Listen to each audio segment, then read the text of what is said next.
বাচ্চাকে কোলে নিয়ে বসে আছে। আরেকটি বউ বিল্টুর মাথায় হাত বুলোচ্ছে। এই দেখেই শ্রীময়ী আড়াল থেকে বেরোতেই সেই বাচ্চা ও বউ দুজনেই অদৃশ্য হয়ে যায়। সেদিন সন্ধেবেলায় বিল্টু যখন তার ঘরে বসে পড়াশোনা করছিল, তখন তার ঠাকুমা তাকে ডাকে, বিল্টু, ও বিল্টু, তাড়াতাড়ি এদিকে আয়, একবার দেখে যা কে এসেছে। বিল্টু এই ডাক ও কথা শুনে লাফিয়ে উঠে বলে, মা, মা ফিরে এসেছে। এই বলে সে ছুটে ঘরের বাইরে এসে দেখে বলে, এ কি, এটা কে বাবার পাশে দাঁড়িয়ে আছে? এটা তোর নতুন মা। আজ থেকে তুই একেই মা বলে ডাকবি, বুঝলি? একে মা বলে ডাকবো? নতুন মা? তাহলে আমার মা কই ঠাকুমা? আমার মা? এই কথা বলতে বলতে বিল্টু অঝরে কাঁদতে থাকে। তারপর কাঁদতে কাঁদতে সে ঘরে গিয়ে খাটের উপর শুয়ে ধীরে ধীরে ঘুমিয়ে পড়ে। রাতে তার কিছু খাওয়াও হয় না। তখন গভীর রাত, হঠাৎ প্রচণ্ড দমকা একটা ঠান্ডা বাতাসে বিল্টুর শীত করতে থাকে। তার ঘুম ভেঙে যায়। শুনতে পায়,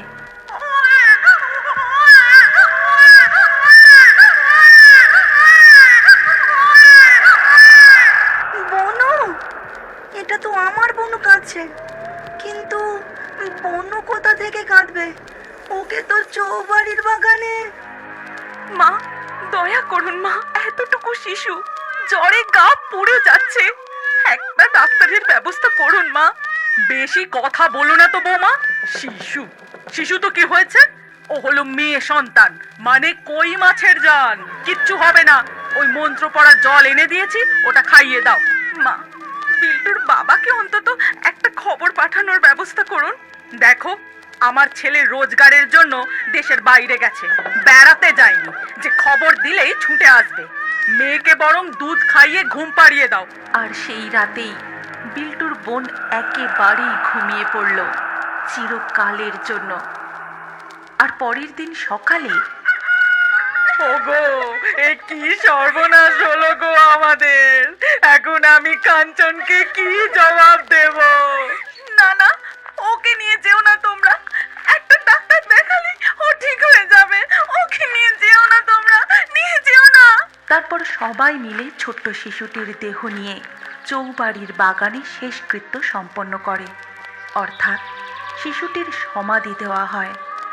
এই চৌবাড়ির বাগানেই শুধুমাত্র মৃত শিশুদের সমাধি দেওয়া হয়। আর এই সমস্ত কথা মনে পড়তেই বিল্টুর ঘোর কেটে যায়। তারপর, ও মা, তুমি কোথায় গেলে? আমার যে খুব মনে পড়ছে তোমার কথা, বনুর কথা।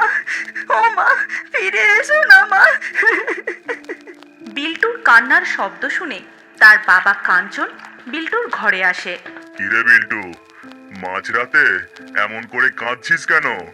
ভয় পেয়েছিস বুঝি? বাবা, বনু যে কাঁদছে, আমি শুনলাম। কি আজে বাজে কথা বলছিস বিল্টু? তোর বনুর কি হয়েছে তুই জানিস না? সে কোথা থেকে আসবে? এবার চুপ করে শুয়ে পড়। বনুর কথা জানি বাবা, কিন্তু মা। কাঞ্চন বিল্টুর পরের কথাগুলো না শুনেই ঘর থেকে চলে যায়। আর বিল্টু মা মা বলে ডাকতে থাকে। তখনই হঠাৎ আবার সেই ঠান্ডা বাতাস। তারপর,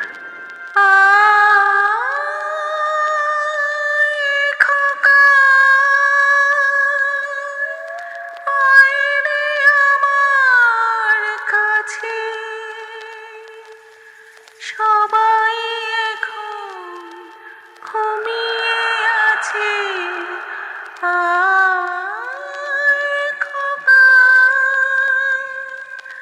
আমার কাছে।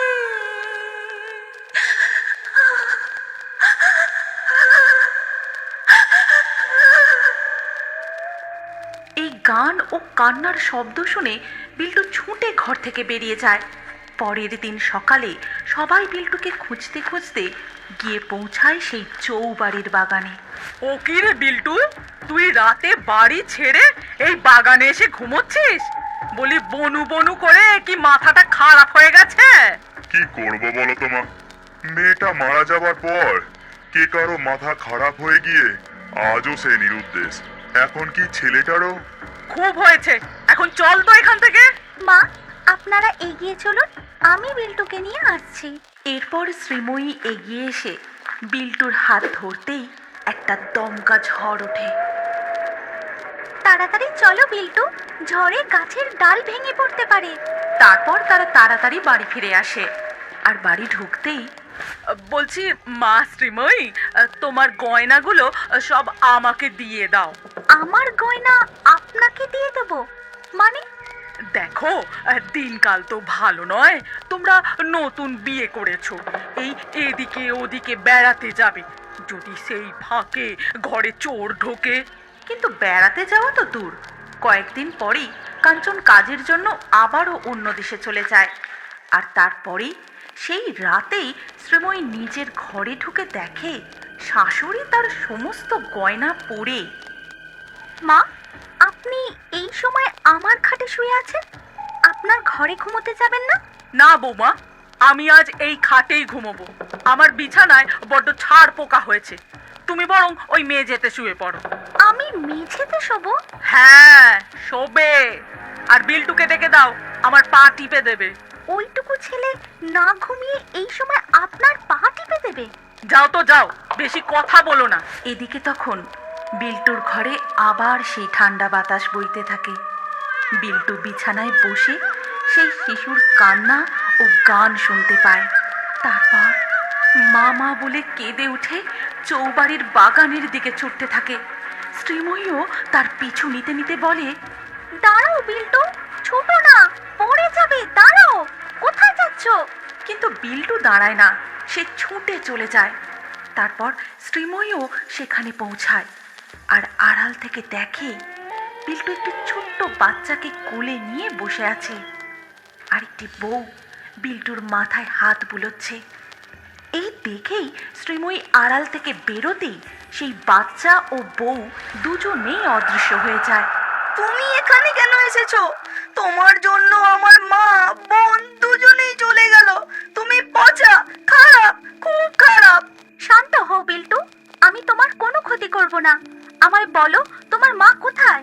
আমার মা এই চৌবাড়ির জঙ্গলেই থাকে, আর রাত হলে আমায় গান গেয়ে ডাকে। কি আজে বাজে কথা বলছো বিল্টু? তোমার মা নিরুদ্দেশ, এখন আমি তোমার নতুন মা, চলে এসো এখান থেকে। শ্রীময়ী প্রায় জোর করেই বিল্টুর হাত ধরে সেই চৌবাড়ির বাগান থেকে তাকে নিয়ে চলে আসে। আর পরের দিন সকালবেলা বিল্টুর ঠাকুমা রান্না করতে করতে বলে, শ্রীময়ী আজ আবার বাপের বাড়ি গেছে। আজও যদি বাপের বাড়ি থেকে আরো টাকা না আনে, তবে আজই ওর শেষ দিন।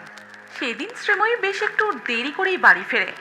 তারপর বাড়ি ফিরতেই, এ কি বৌমা, এত দেরি করলে যে? তার টাকাটা এনেছো তো? না মা, বাবা আজও টাকাটা দিতে পারেননি। পারেননি? তা ঠিক আছে, আজ না হয় পরে দেবেন। যাও, তোমার ঘরে খাবার রাখা আছে, খেয়ে শুয়ে পড়ো। শ্রীময়ী ঘরে আসতেই সেদিন একটা ঠান্ডা বাতাস বইতে শুরু করে, আর তার সাথে ভেসে আসে, কেউ না, কেউ না, ওটা ওতে যে বিষ আছে, কেউ না। এটা এটা কি বলছে? কেন বলছে? আর খেতেই বা বারণ করছে কেন? ঠিক তখনই কোথা থেকে এক কালো বিড়াল এসে শ্রীময়ীর খাবার খেতে শুরু করে। শ্রীময়ী তাকে তাড়া দিতে যাবে, তখনই বিড়ালটা ছটফট করতে করতে মারা যায়।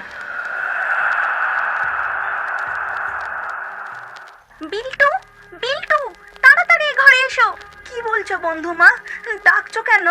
যা বলছি মন দিয়ে শোনো। এরপরই দেখা যায় বিল্টুর ঠাকুমা চুপি চুপি ঘরে ঢুকে। তারপর শ্রীময়ীকে ঠেলা দেয়, নাকের সামনে হাত রেখে দেখে, মরেছে, মরেছে, এটাও মরেছে। এইবার এটাকেও ওই কেকার পাশে পুঁতে দেব। অবশেষে শ্রীময়ীকে নিয়ে তার শাশুড়ি চৌবাড়ির বাগানে পৌঁছায়। তারপর গর্ত খুঁড়তে শুরু করে, আর গর্ত খুঁড়তে খুঁড়তে বলে, বাবা টাকা দিতে পারিনি। ঠিক আছে, তোর বাবা পারেনি তো অন্য মেয়ের বাবা দেবে। আমি আবার ছেলের বিয়ে দেব। তখনই হঠাৎ করেই দমকা ঝোড়ো বাতাস বইতে শুরু করে।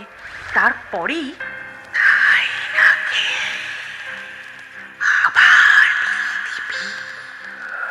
এই বলেই কেকা তাকে এক ধাক্কা দিয়ে তারই খোঁড়া গর্তে ফেলে দেয়। ওরে বাবারে, কে ধাক্কা দিয়ে ফেলে দিল! তাড়াতাড়ি করে একে এখানে পুঁতে দিয়ে এখান থেকে পালাতে হবে। সেই মুহূর্তেই বিল্টু গ্রামের কিছু লোক ও দুজন পুলিশ অফিসারকে সাথে নিয়ে চৌবাড়ির বাগানে আসে। তাই নাকি কাঞ্চনের মা? বৌমাকে পুঁতে দিয়ে কোথায় পালাবে গো? কেন, শ্রী ঘরে? ওই যে ওনারা নিতে এসে গেছেন। হ্যাঁ, তুমি বেঁচে আছো, মরনি? তারপর পুলিশ বিল্টুর ঠাকুমাকে ধরে নিয়ে চলে যায়। এরপর থেকে বিল্টু তার বন্ধু মায়ের সাথে খুব ভালোভাবে আনন্দের সাথে দিন কাটাতে থাকে।